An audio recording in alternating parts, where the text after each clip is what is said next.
Now, 2018 is a big year in football. The business end of the European season is fast approaching, and its conclusion will be followed by the World Cup. And earlier, we had the pleasure of being joined by a man who knows what it's like to win the biggest prize there is in the sport. World Cup 1998 and Euro 2000 winner with France and a six-time Bundesliga winner with Bayern Munich, Bixente Lizarazu is in India to promote his former club and the league itself. Bixente, thank you so much for speaking to WION. We'll start with your club. The Bundesliga title has almost become a bit of a formality, hasn't it, for Bayern? Despite a shaky start, they're already 15 points clear as they eye a sixth successive German crown. Yes, of course, Bayern is the best team in Germany, but Bayern is making a good job till many years to have the best team. So, of course, maybe some people think it's not funny to see Bayern winning all the time the Bundesliga, but the other team, they can work better, they can have success too, and try to compete with Bayern. So this is how it is. But for the most important, I think, for Germany is that they have a big club to have success in Europe, and it's a case with Bayern, and so this is something very important too. Now, if you go back by 4 months, Bixente, there was unrest at the club. Carlo Ancelotti had been sacked after that abject defeat to PSG in the Champions League. But what a turnaround in form and fortune it has been since Jupp Heynckes took charge. In particular, if you look at that second clash against PSG, now it may have been a dead rubber of sorts, but that performance was Bayern perhaps telling the rest of Europe, don't count us out just yet. Yes, of course, Bayern is not used to lose, a Champions League game like that, like we lost in Paris, and so it was important, the second match, to show to Paris Saint-Germain, to show to all the big teams in Europe that Bayern is still one of the best teams in Europe. And of course, this is a question of mentality, you never accept when you are a player in Bayern Munich to lose or to show something bad. So I'm very happy about the reaction of Bayern Munich. Since we are on the Champions League, let's dive in a little further, why don't we? The knockout rounds are upon us, and some mouth-watering matches in the last 16, isn't it? Barcelona against Chelsea, Juventus against Tottenham, but nothing quite stands out like Real Madrid against PSG. Yes, there is. Of course, now we are coming, in a moment where all the matches in the Champions League are very interesting, and let's say maybe the most interesting match will be Paris Saint-Germain against Real Madrid, because Real Madrid is a team who won the last two Champions League, because Paris Saint-Germain is a team who wants to win the Champions League and maybe have the potential like Manchester City. They are really new team, in the, let's say, in the business of the Champions League to come and to have the potential to win the Champions League. So let's see what's going on. At the moment, Real Madrid is not playing fantastic. They have some problems. Paris Saint-Germain, they are in a good moment, but you never know, You never know. In one match, everything can change, and it will be a very interesting match to see.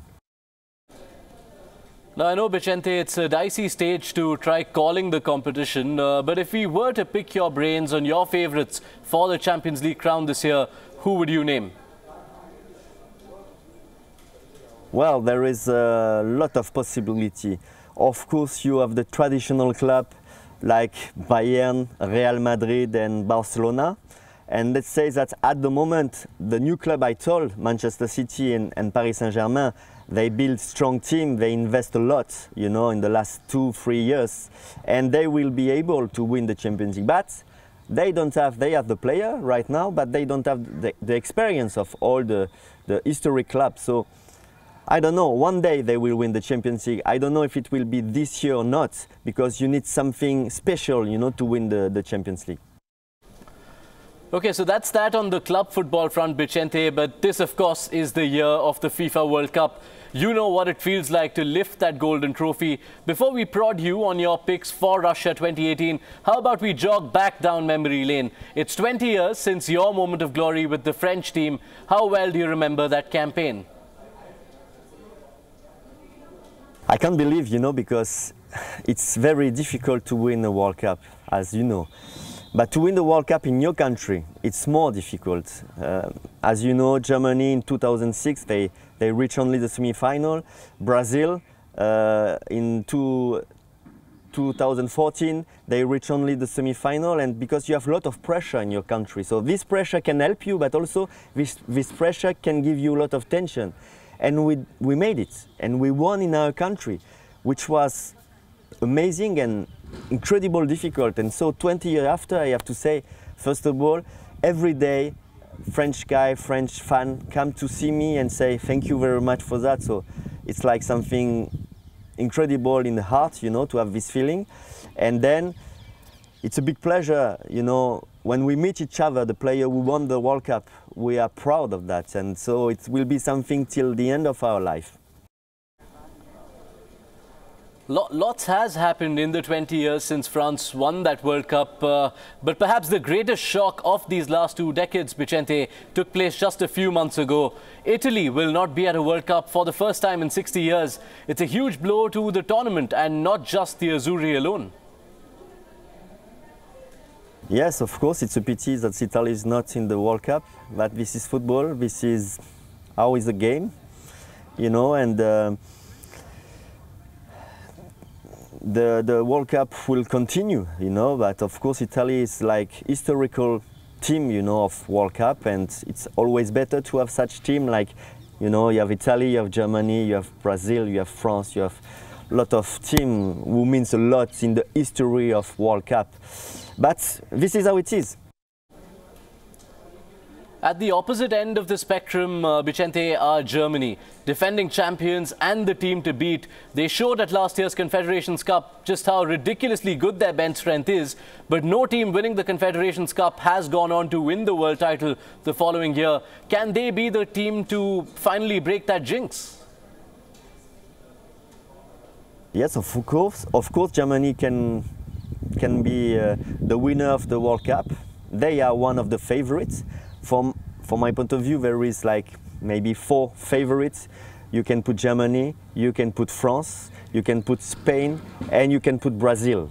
Germany because they were world champion in 2014, because they still have very good player, young player. They have a style, they have identity, they have the same trainer, they are used to play together, they have a lot of experience. Spain, the same, because they won 3 big titles, 2 European Championships, 1 World Cup.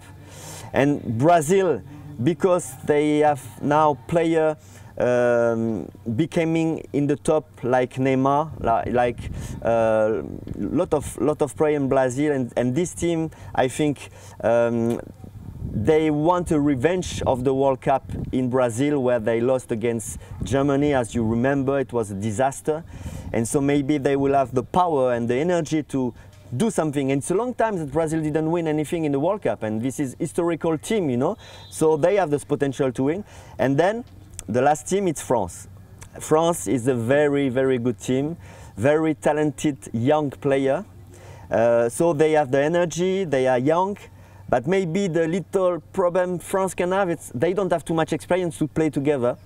And so this is the only weakness of France. But then for the rest, the talented, the technique, it's a fantastic team. All right, Bixente, one final question to you now, and we'll ask you to don the predictor's hat once again. Who, according to you, will win the 2018 World Cup, and who, if you were to name one, would be the dark horse at Russia 2018? I will say, to say the reality, I will say the 4 teams, it's France, Germany, Spain and Brazil, which are really the biggest favorites. And between these 4, I believe one will win. And maybe Argentina can be surprised and do something great too. Right, Germany, France, Spain, Brazil, with the possibility of Argentina. What a lineup that would be if it were to come true. We leave it on that note, Bixente. Under 130 days left to go now for Russia 2018. Thank you so much for your time and that early bird prediction. Pleasure. Thank you very much.